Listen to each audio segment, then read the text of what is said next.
بسم الله الرحمن الرحيم. الحمد لله رب العالمين، والصلاة والسلام على محمد وآله الطيبين الطاهرين.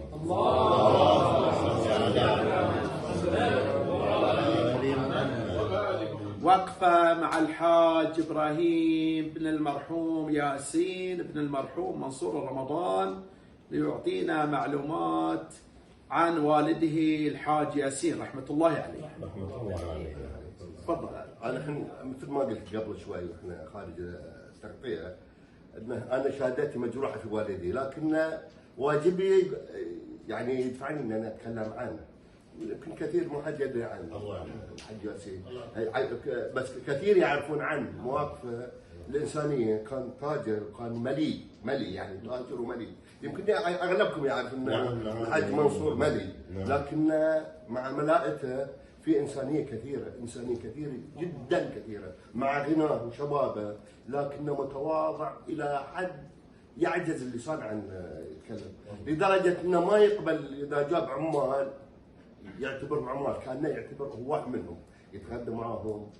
إذا جو هم عادة أنه يصرفون في المغرب، وإذا صار موجود مونة باقية من الحساوي طيبين فما يخسرون راعي الشغل، فيكملون خارج الوقت، ما يبغون زياده مع ذلك. لكن الوالد الله يرحمه الوالد ما يقبل الا يعطيهم زياده بسبب تاخيرهم، ولا في ناس لا خلاص هذا مو بيخلصون ساعات يتاخرون ساعه، ترى الحسويه من طيبهم، هذا من طيبتهم على اساس لا يخسر صاحب البنيان.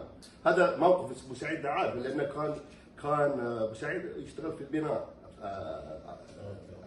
طبعا علي المرزوق راوي المرحوم العم الحاج علي المرزوق. ابو سعيد الله يرحمه. فمن المواقف الانسانيه كان الاعوام سنه من السنين، اول ما بدات يجيبون البطانيات اللي محطوطه في كيس بلاستيك او ماء، فجايبين 400 بطانيه، ذاك الوقت يعني البطانيه من يشتريها صعب جدا. فصارت الدفعه قال حق اخوانا انا ما اقبل نبيع بطانيه واحده قبل ما نوزع منها 100 بطانيه على الفقراء. هذا يعلمني منه هو ابويا، يعلمني واحد من اللي استحصله ما بذكر اسمه، يقول يعني دخلت البيت ولا موجود يعني البطانيات، استغربت. قالوا من جابهم قال والله ناس طقوا الباب وعطاني اياهم مشاو. لكن بعد فتره عرفت ان الحاج ياسين هو اللي وجاب البطانيات ويعني وزع. هذا موقف. يعني موقف ثاني انا بجيب يمكن 3 مواقف.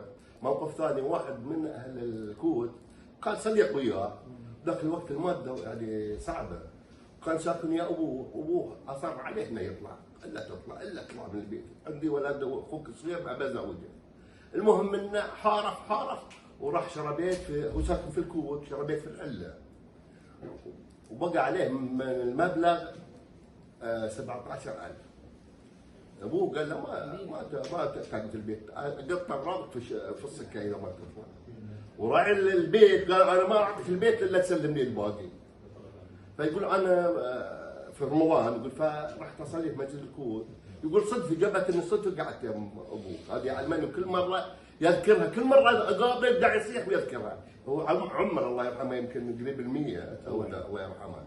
فقال يقول شافني مضطرب، قال لي ايش عندك مضطرب سماشة؟ قال والله عندك الدنيا. يقول اصر علي، قلت له والله المساله كيت وباقي 17,000 ما اقدر الحين. وابوي قال لي لا لك لليل ولا بقطع راق في السكه. وراعي البيت قال لي ما تسكن في البيت لا تكبل لي الفلوس. قال له خير ان شاء الله يصير. يقول خلاص الشيخ هذاك الوقت يصلون ورا الشيخ احمد وعلي اول ما بدا يصلي في الكويت. يقول انفتحنا من الصلاه بس كان يمني يدي. قال له طبعا البيت اشوف لي دبر. قال له تعال وياي، دكاننا في القصريه، دكان العمار. فاخذني الى القصريه مسكني الظهر يعني حزت غدا. يقول دخلنا الدكان، رحنا وصلنا الدكان، فتح المحل فتح الصندوق وعدي 17,000. قال تبي اكثر من كذا؟ قال لا من عسرك يا يسرك. راح يقول كان صب علي ما بارد يعني، ما ادري يسوي ذاك الوقت يعني صعب انه ما مثلا ما يقول عطنا دين ولا عطنا ورقه يعني من هالاشياء اثبات. المساله اثبات واحد حي هذا اللي اتكلم عن اخوين توفي ابوهم، وكانوا يشترون من العمام جروبات في الفاص ومكسرات ذكروا يكتبون امام هالعشرين. فابوهم كان كريم جدا، يعني يصرف وهو من القرى، والقرى كريمين كرماء، فكل اهل القرى اللي قريت يجون عنده ويسوي عزايم وكذا وندان، صار عليه مبلغ هو شوف اكثر مطلوب العمام. توفي يقول احنا اخوين، يقول في الفاتحه كله طالع الناس اللي يلحقون ابوي فلوس شو نسوي، واغلب الدين حق عيال منصور. يقول قلنا الله يسهل ان شاء الله يسهل. يقول خلصت الفاتحه جاوا الديان اللي يبغى 2000 ولا الدين اللي عليه 20,000 حق اهلك. يقول شو اسوي؟ قلت انا اخوي شديت اخوي قلت له نروح نعتذر يعني اجل لنا في المبلغ. فرحنا صدفه موجود ابوه. يقول ذاك الوقت العمام يكتبون دفتر حق اللي عنده، ما يكتبون في دفترهم، لا يخلون حق اللي يشتري منهم دفتر يكتب اللي عليه للعملاء. اذا عليها مثلا 1000 وصل 500 يكتبون في دفترها، والباقي مسجل عنده هو عشان هذا دفترك. فجاوا وياهم دفترهم، قالوا يا حج ياسين احنا توفى الوالد ونجيتنا في فاتحه احنا ذاك كذا. قال لي خير خليها ترك دورك خير. قالوا كذا يعني لكم اغلب الديوان اللي يحقون انت، الباقي يعني 1500 ولا 1000 تدبر لك انت لك 20,000. قال وين دفتركم؟ عندكم؟ قال اي حط الدفتر، حط خط وصل. يقول احنا ابونا مشكله كذا الدكان خالي ما في شيء، لان ابونا الله يرحمه يقول ما خلى شيء. قال شوفوا اللي تبغون من اغراض خذوها، والحساب الباقي خلاص صفرنا. يقول حد صفر ما في الذمه، وهذه بعد مواقف كثيره، لكن اختصار الوقت وبعد لا يكون امدح اكثر، لانه انا ما اقول لك مثل ما قلت شهادتي مجروحه. الله يرحمه. توفى كم من الوالد؟ عام كامل 92 هجري، 1392 هجري، عن عمر 42 سنه.